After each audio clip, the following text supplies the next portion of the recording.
আসসালামু আলাইকুম, সবাই কেমন আছেন? আমার যে থাকার ঘরটা নিয়ে আমি একটা ভিডিও দিয়েছিলাম, অনেকে আসলে আমার ভিডিওটা নিয়ে কিন্তু হাসাহাসি করছে। হাসাহাসি কারণ হচ্ছে কয়টা আমি ফান করছি, আসলে ভাই ফান না। দেখেন আমি কিন্তু রাত্রে কিন্তু এখানে থাকি, আমার পিছনে দেখছেন?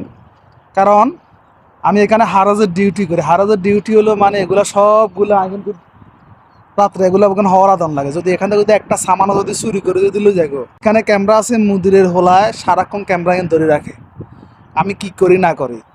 আমার পিছনে কিন্তু একটা সাবরা আছে, দেখেন অনেক সাবরার ভিতরে কিন্তু আমার খালি একমাত্র খালি খানা চা এটাই বানাইতাম মারে ঢুকতে মারি, কিন্তু ভিতরে ঘুম যাবার কোনো আমার অনুমতি নাই।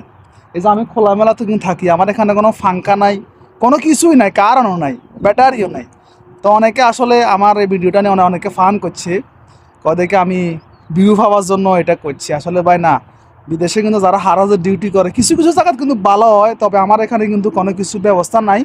তো অবশ্য আমি চেষ্টা করি, দেখি একটা ফাঙ্কা কেনার জন্য চিন্তা ভাবনা করে। আর ফাঙ্কা কিনে কি লাভ হইব, সেটা কিন্তু ওই আমার এখন খোলামেলা দেখেন। আমি সাইড দিয়ে গিয়ে কম্বল দিয়ে বিয়া দিছি, এখন ফাঙ্কা কিনিও কি করবো, তাতে হাবাগুলো তো সবগুলো বাইরে যায়। কারণ আমার এখানে অনেক টাকার সামান এখানে পড়ে রয়েছে, এগুলো দেখন লাগে। তাছাড়া আমরা কিন্তু ভাই বিয়ে ব্যবসা করি না।